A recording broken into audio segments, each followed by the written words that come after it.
Hello students, welcome to the PNT coaching classes learn easily and smartly. तो आज हम पढ़ने वाले हैं merits and the demerits of Mendeleev's periodic table. तो जैसे कि स्टूडेंट्स पिछले वीडियो में हमने इन डिटेल में पढ़े थे कि मेंडलीव की पीरियोडिक टेबल किस तरीके से डिज़ाइन की गई थी। ओके, एंड जब इस पीरियोडिक टेबल को रेडी किया जा रहा था, प्रिपेयर किया जा रहा था, तो उस समय तक के 63 एलिमेंट्स ही डिस्कवर किए गए थे। एंड साइंटिस्ट मेंडलीव ने अपने लॉ को इस तरीके से बोले थे कि हर एक एलिमेंट की जो प्रॉपर्टीज हैं वो पीरियोडिक फंक्शन के फॉर्म में होती है, जो कि बेस्ड है उनके एटॉमिक मासेस के ऊपर। ओके, यानी कि एटॉमिक मासेस को जब हम उनके इंक्रीजिंग ऑर्डर पे अगर अरेंज करते हैं तो उन एलिमेंट्स की प्रॉपर्टीज जो है हर कुछ फिक्स स्टेप के बाद वो रिपीट होती दिखाई देती है। तो ये था मेंडलीव की पीरियोडिक टेबल का मेन लॉ।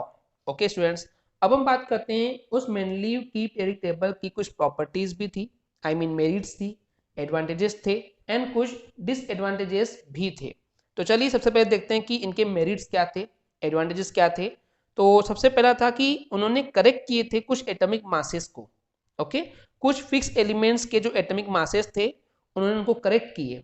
करेक्ट करने का मतलब ये स्टूडेंट्स कि साइंटिस्ट मेंडलीव के इस पीरियोडिक टेबल के पहले कुछ एलिमेंट्स का एटॉमिक मास जो है वो रॉन्ग वैल्यू लेकर के बनाई गई थी। एंड जब साइंटिस्ट मेंडलीव अपने इस पीरियोडिक टेबल को अरेंज कर रहे थे तो उन्होंने अपनी रिसर्च एंड मैथमेटिक्स से कुछ कैलकुलेशन के बेसिस पे उस रॉन्ग एटॉमिक मासेस को भी करेक्ट किया था। जैसे कि मैं एग्जांपल के लिए बताऊं आपको कि बेरिलियम का जो एटॉमिक मास होता है वो कितना होता है, वो होता है 9, नियर 9 मतलब कि 9.01। बट इस मेंडलीव की पीरियोडिक टेबल के पहले तक के इस बेरिलियम एलिमेंट का जो एटॉमिक मास माना गया था वो कितना था, दैट वाज 14.9। तो यहाँ पे सबसे पहला एडवांटेज यही था कि उन्होंने कुछ एलिमेंट्स के एटॉमिक मासेस की वैल्यू को करेक्ट किए थे। ओके, सेकेंड एडवांटेज था, जैसे कि हमने स्टूडेंट्स पिछले वीडियो में देखे थे कि मेंडलीव की पीरियोडिक टेबल में कुछ गैप्स, ब्लैंक स्पेसेस भी छूटे हुए थे, राइट।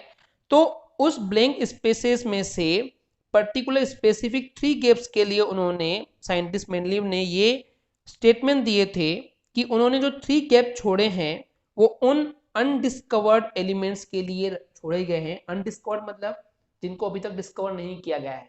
ओके, तो उन 3 अनडिस्कवर्ड एलिमेंट्स के लिए छोड़ा गया है। ओके, जो कि बाद में आएंगे तो उनको वहां फिल किया जाएगा। एंड उन्होंने क्या किए, उन ब्लैंक स्पेसेस को नाम दे दिए। जैसे कि एग्जांपल के लिए एक का बोरॉन, देन एक का एल्यूमिनियम एंड एक का सिलिकॉन। अब ये कैसा है कि बोरॉन वाले ग्रुप में जो एक उसके जस्ट नीचे या उसके नीचे वाले जो स्पेस छूटा हुआ था उसको उन्होंने बोल दिए एक का बोरॉन। ऐसी एल्यूमिनियम वाले ग्रुप में एक का एल्यूमिनियम उस ब्लैंक स्पेस को नाम दे दिए। एंड ऐसे ही सिलिकॉन वाले ग्रुप में उस एलिमेंट को जो ब्लैंक स्पेस छूटा हुआ था उसका नाम दे दिए एक का सिलिकॉन। एंड उन्होंने ये प्रेडिक्शन किया था कि अनडिस्कवर्ड एलिमेंट को डिस्कवर किया जाएगा। एंड जब उन्होंने ये अपनी पीरियोडिक टेबल दिए उसके कुछ समय बाद वाकई में कुछ एलिमेंट डिस्कवर हुए जो कि वहां पे फिक्स हो पाए थे। जैसे कि बाद में एक का बोरॉन का जो प्लेस था उसको नाम दिया गया स्कैंडियम, देन एक का एल्यूमिनियम वाले प्लेस के लिए दिया गया नाम गैलियम, एंड देन एक का सिलिकॉन के लिए जो एलिमेंट डिस्कवर हुआ था उसको नाम दिया गया था जर्मेनियम। ओके, तो यहाँ पे जो उनका प्रेडिक्शन था, ओके, वो बिल्कुल सही साबित हुआ था। तो इसके लिए भी सक्सेसफुल हुई, ये इसका एडवांटेज है। And the third advantage is, जब साइंटिस्ट मेंडलीव ने अपनी पीरियोडिक टेबल बना ली उसके कुछ समय बाद नोबल गैसेस जो हैं उनको भी डिस्कवर किया गया।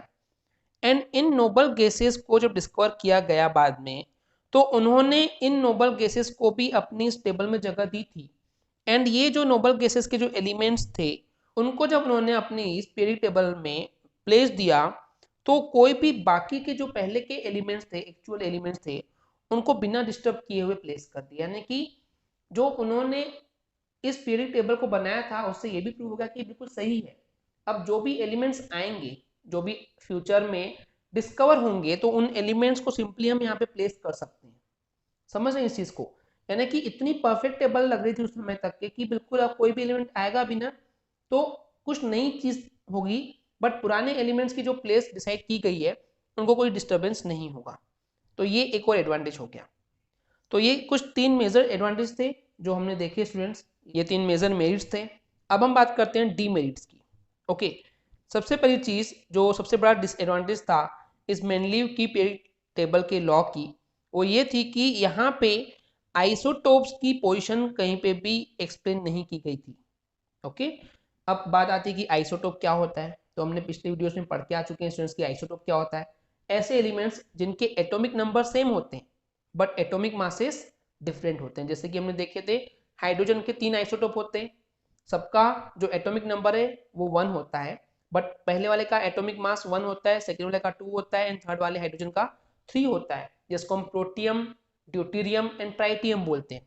ओके, तो अब देखिए यहाँ पे जब वो लोग अरेंज कर रहे थे एलिमेंट्स को उनके एटॉमिक मासेस के इंक्रीजिंग ऑर्डर के बेस पे, तो एटॉमिक नंबर तो उन्होंने ध्यान दिया नहीं था, वो सिर्फ बात कर रहे थे एटॉमिक मासेस के बेस पे।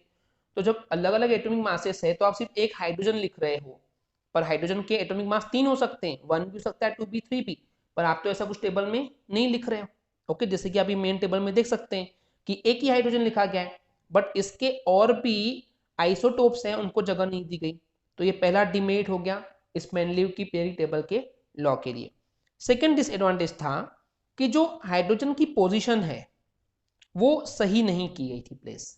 वैसे देखा जाए तो ये जो मॉडर्न पीरियोडिक टेबल है, जो आजकल की जो मॉडर्न पीरियोडिक टेबल है एलिमेंट्स की, वो भी हाइड्रोजन को सही जगह नहीं रखती है। ये तो अभी भी प्रॉब्लम है, ये अभी भी लिमिटेशन एग्जिस्ट करती है। बट फिलहाल हम बात करते हैं कि मेंडलीव की पीरियोडिक टेबल के लिए। तो यहाँ पे देखिए जो हाइड्रोजन रखा गया है इस पूरे ग्रुप में जो है सारे के सारे मेटल है, राइट, बट हाइड्रोजन जो है वो नॉन मेटल है, तो मेटल के साथ में नॉन मेटल हाइड्रोजन रखा गया है, तो ये एक डिसएडवांटेज था। ओके स्टूडेंट्स, थर्ड डिसएडवांटेज है साइंटिस्ट मेनली जब इस पीरियोडिक टेबल को बना रहे थे, तो मैं आपको एक एग्जांपल एक्सप्लेन करता हूँ। ओके, मान लीजिए जैसे कि हमने पिछले वीडियो में एक्सप्लेन किए थे कि किस तरीके से साइंटिस्ट मेनली ने अपने इस पीरियोडिक टेबल को अरेंज किए थे एंड एलिमेंट्स को ऐसे प्लेस करते जा रहे थे। तो मान लेते हैं उनको कोई एक एलिमेंट मिला। ओके, मान लेते हैं ये मान लेते हैं ओ है एंड ये मान लेते हैं पी है, ठीक है। तो जब साइंटिस्ट मेनली अपनी पीरियोडिक टेबल को अरेंज कर रहे थे तो उस समय क्या किए, जो ये ऑक्सीजन जो ओ है, मान लेते हैं इस ओ एलिमेंट की प्रॉपर्टीज जो है वो मैच कर रही थी इस बी और आई से।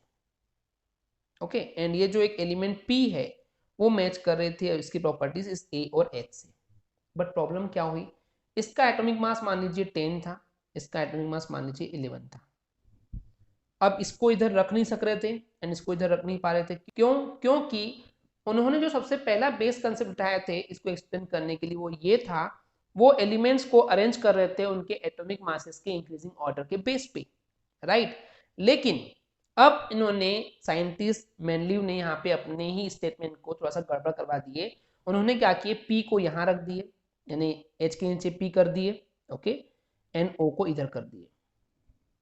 तो देखिए, तो अब यहाँ पे जो एटॉमिक मासेस का जो इंक्रीजिंग ऑर्डर था वो रॉन्ग हो गया, पहले 11 आ गया फिर 10 आ गया। तो यही थर्ड डिसएडवांटेज बन गया इस मेंडलीव की पीरियोडिक टेबल का।